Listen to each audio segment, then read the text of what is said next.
আমরা শরীরের সাধারণ কাজগুলি ব্যাখ্যা করার মাধ্যমে শুরু করব। মস্তিষ্ক দুটি অংশে বিভক্ত, সামনে এবং পিছনে। সামনের অংশটি আবার দুই ভাগে বিভক্ত, ডান দিক এবং বাম দিক। মস্তিষ্কের ডান দিকটি দেহের বাম দিককে নিয়ন্ত্রণ করে এবং মস্তিষ্কের বাম দিকটি অন্যান্য ক্রিয়া সম্পাদন করা ছাড়াও শরীরের ডান দিকটি নিয়ন্ত্রণ করে। পিছনের অংশে এমন কিছু অঞ্চল রয়েছে যা জীবনের জন্য প্রয়োজনীয় সমস্ত কার্য নিয়ন্ত্রণ করে। হৃৎপিণ্ড এবং দুই ধরনের শিরা দেহের সমস্ত অংশের মধ্যে রক্ত পাঠানো এবং রক্ত গ্রহণের জন্য দায়ী। হৃৎপিণ্ড থেকে যে রক্ত সরবরাহ করা হয় তা দেহের প্রতিটি অংশের মধ্যে অক্সিজেন সরবরাহ করে। অক্সিজেন জীবনের জন্য প্রয়োজনীয়। এই রক্ত লাল রঙে দেখানো শিরার মাধ্যমে প্রবাহিত হয়। এই লাল শিরাকে বলা হয় ধমনী বা আর্টারি।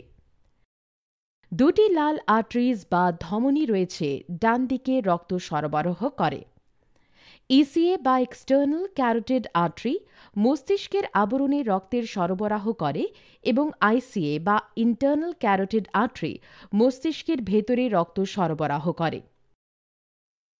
একইভাবে বাম দিকে ইসিএ মস্তিষ্কের আবরণে সরবরাহ করে এবং আইসিএ মস্তিষ্কের ভেতরে সরবরাহ করে।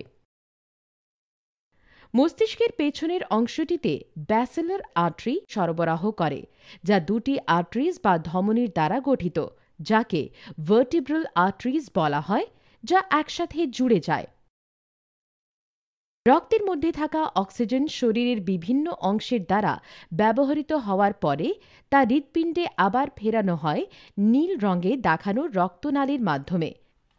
এই নীল রক্তনালীগুলোকে বলা হয় শিরা বা ভেনস।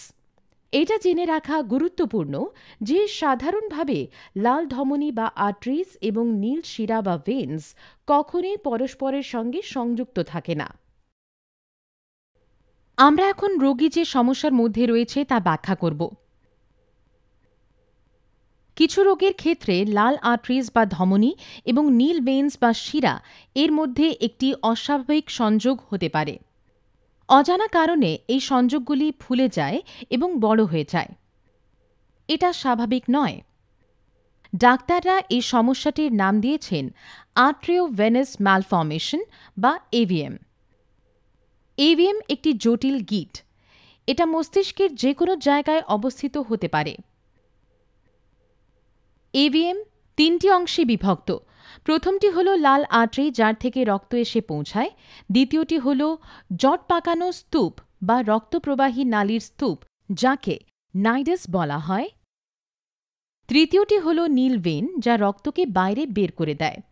একটি এভিএমের অবস্থায় আর্টারি বা ধমনীটি সাধারণের চেয়ে বেশি রক্ত নিয়ে আসে এবং তাই সেটি উচ্চ চাপে থাকে, যার ফলে এভিএম ফেটে যেতে পারে।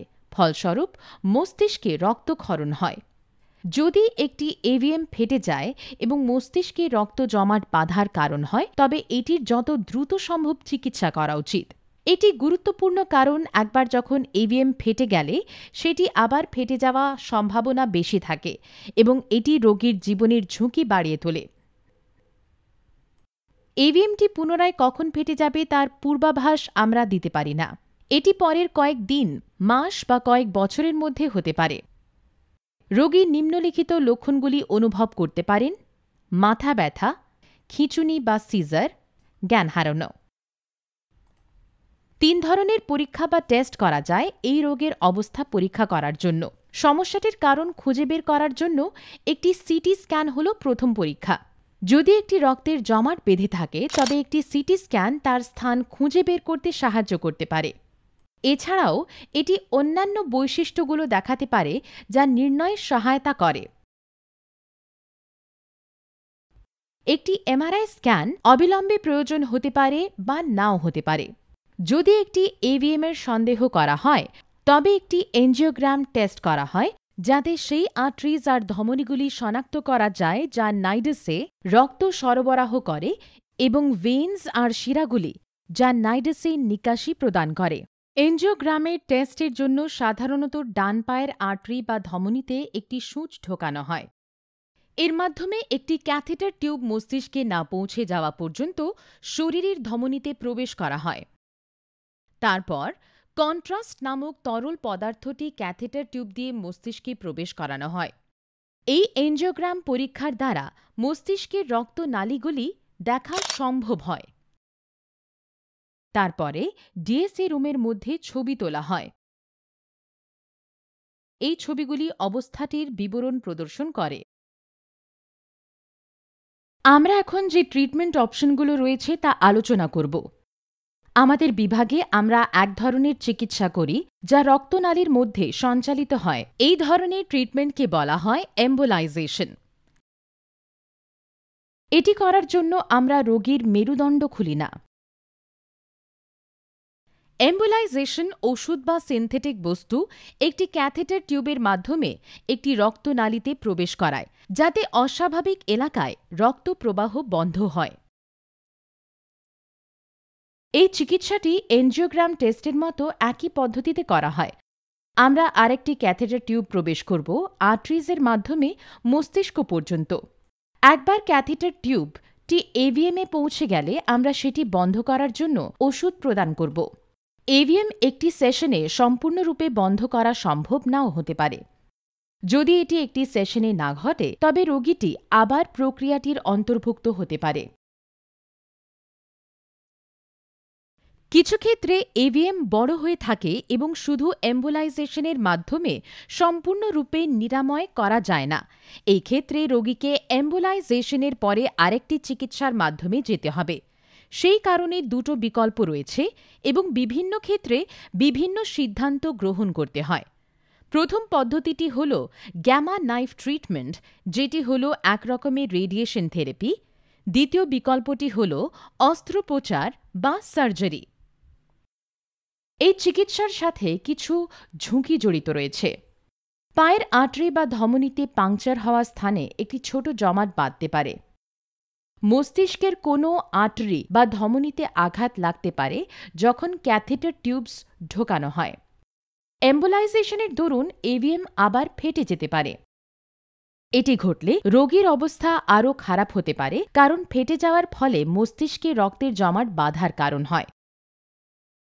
এভিএমের স্থানের ওপরে নির্ভর করে এবং রক্তের জমাটের আকার অনুসারে রোগীর জরুরি সার্জারির প্রয়োজন হতে পারে জমাট সরানোর উদ্দেশ্যে।